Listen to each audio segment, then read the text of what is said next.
The papyrus, putting on my table every month. I don't wanna be sad. Don't even try to hide it. No, I don't wanna lose it. And you see how it is, it's so inviting. The papyrus, we're all so alive. The papyrus. This is a news update from the Papyrus TV. You're welcome. The headlines. Benue government denies reports of 65 billion naira debt increase. Oba Owade crowned 46th Alaafin of Oyo. Emir Sanusi II invited by police over Eid procession violence in Kano. Kebbi government suspends permanent secretary over LGBTQ comments. Education Minister proposes extension of NYSC to 2 years to boost entrepreneurship. Soludo emerges APGA governorship candidate for November election. Shettima explains Nigeria's low tax to GDP ratio, calls for national financial patriotism. Now the details.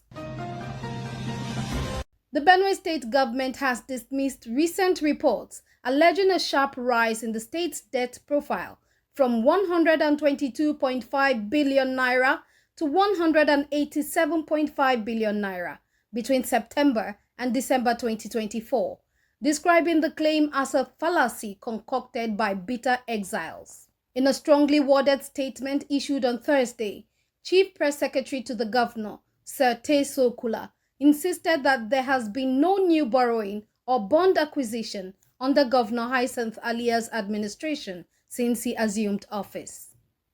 He accused political opponents of attempting to mislead the public and discredit the achievements of the current administration. These adversaries of Benue State are intent on tarnishing the image of our performing governor, Reverend Father Hyacinth Alia, the statement read. Their aim is to paint a distorted picture of his leadership before the public and national authorities.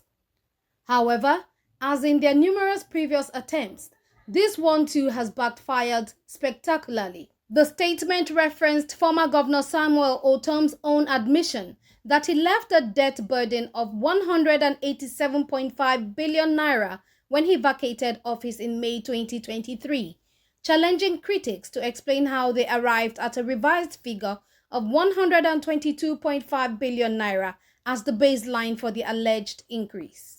It is instructive to note that since coming into power over 1 year and 8 months ago, the Alia-led administration has not borrowed any money or raised a bond from any bank or financial institution, Kula asserted. The government expressed concern over what it described as a decline in journalistic integrity, calling on media organizations to fact-check reports before going to press. We urge our journalists and media houses to adhere to the ethical standards of their profession by verifying facts before publication, the statement said. Reaffirming its commitment to transparency and accountability, the Alia administration vowed not to be distracted by what it called malicious fabrications, aimed at derailing its progress. The truth cannot be suppressed, the statement concluded. We will continue to expose these falsehoods for what they are. Meanwhile, Oba Akim Abimbola Owade I has officially ascended the throne as the 46th Alaafin of Oyo Kingdom, following a grand coronation ceremony held on Saturday at Olivet Baptist High School in Oyo Town. The new monarch succeeds the late Oba Lamidi Adeyemi III, who passed away on April 22, 2022, at the age of 83. The coronation was attended by top traditional rulers and eminent personalities from across Nigeria, including Governor Seyi Makinde of Oyo State, the Olubadan of Ibadan, Oba Owolabi Olakuleyin, the Ooni of Ife, Oba Adeyeye Ogunwusi, the son of Ogbomosho, Oba Gandi Olaoye, the Oluwo of Iwo, Oba Abdulrasheed Akombi, and the Are Ono Kakanfo of Yoruba land, Iba Gani Adams. Before his coronation, Oba Owade had earlier been presented with the staff and instrument of office by Governor Makinde on January 13, 2025 at the Government House in Ibadan. He completed the traditional Oro Ikpebi rites, a compulsory 21-day seclusion and spiritual preparation on March 27. In response to his ascension, the Yoruba Youth Socio-Cultural Association, YYSA, congratulated Oba Owode and urged him to reconcile aggrieved members of the Oyomesi to ensure unity and progress in Oyo Kingdom. Continuing, the Nigeria Police Force has invited the 16th Emir of Kano, Muhammad Sanusi II, for questioning following a violent incident during the recent Eid-el-Fitr procession in Kano, which resulted in the death of a local vigilante, Surajo Rabiu. The incident occurred as the Emir's entourage made its way from the Eid prayer ground to the palace in a traditional procession. A clash erupted despite the suspension of the Durbar festival by the Kano State Police Command over security concerns. The formal police invitation, dated April 4, 2025, was signed by Commissioner of Police Olajide Rufus Ibitoye on behalf of the Deputy Inspector General of Police in charge of the Force Intelligence Department. The Emir has been asked to appear at the Force Intelligence Department in Abuja on Tuesday, April 8 by 10 a.m. In the wake of the violence, an 8-member special investigation panel was inaugurated by the Kano Police Commissioner to probe the incident. As of now, the Emir's palace has not issued an official response. In other news, Governor Nasir Idris of Kebbi State has suspended Nasiru Abubakar Kigo, permanent secretary in the Cabinet Office, over controversial remarks he made about the LGBTQ community.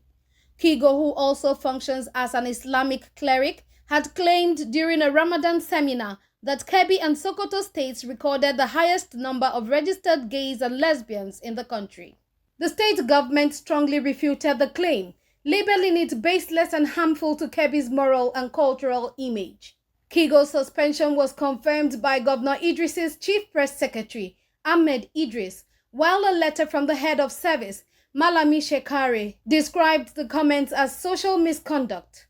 An investigation into the matter is underway.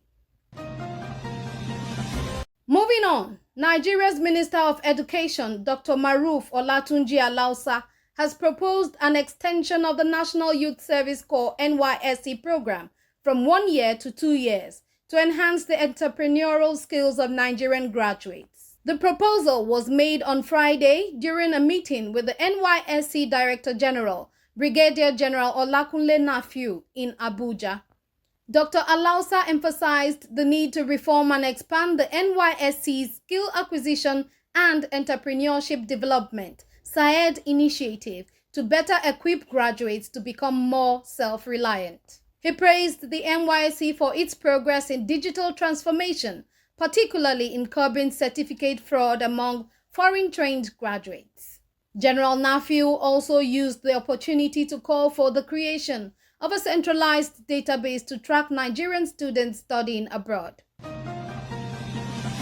Furthermore, Governor Chukwuma Charles Soludo of Anambra State has emerged unopposed as the flag bearer of the All Progressives Grand Alliance (ABGA) for the upcoming governorship election scheduled for November 8, 2025. The primary election took place on Saturday at Alex Ekweme Square in Awka, where 3,260 delegates were expected. 3,175 were accredited and 3,168 voted yes to return Soludo as their sole candidate with no dissenting votes recorded. The returning officer, Uche Nwegbo, declared Soludo the duly elected candidate, praising the peaceful conduct of the exercise. Soludo also confirmed he will retain his current deputy, Dr. Onyeka Chukwu Ibezim, as his running mate, citing their effective partnership and echoing his earlier statement, "If it is not broken, why mend it?" In an emotional and confident acceptance speech, Soludo declared that Anambra has only seen the beginning of the progress his administration plans to deliver. "We are doing this without borrowing 1 naira, he emphasized, highlighting the financial discipline under his leadership. He praised the strong support from party members, business leaders, and grassroots groups, including market women, some of whom are already volunteering donations for his re-election campaign. Soludo further stated that APGA's identity is deeply rooted in Anambra, saying, "Anambra is APGA and APGA is Anambra." He vowed to win all 21 local government areas and the 326 wards, aiming to sweep every polling unit. "We want to make a statement," he added, while promising that Anambra has not seen anything yet. Conclusively, Vice President Kashim Shettima, speaking through his special advisor on economic affairs, Dr. Tope Faswa, has attributed Nigeria's abysmally low tax-to-GDP ratio to a long-standing culture of wealth concealment by citizens. He made the remarks at the second joint workshop on the 2025 national budget in Abuja, organized by the Association of National Accountants of Nigeria, ANAN, and the Chartered Institute of Taxation of Nigeria, CITN. Nigeria is a great country, but for decades, many have perfected the art of hiding wealth from the government, Shettima said. He decried capital flight by wealthy Nigerians investing in foreign assets while Nigeria struggles with underdevelopment. He called on stakeholders to inspire a cultural shift where investing in Nigeria is seen as both patriotic and profitable. Shettima emphasized that the government's tax policy is not overly burdensome, focusing only on a share of actual profits. He argued that Nigeria's financial environment offers better returns than many foreign markets and urged citizens to stop treating the government as a boogeyman. The papyrus, put it on my table every month. I don't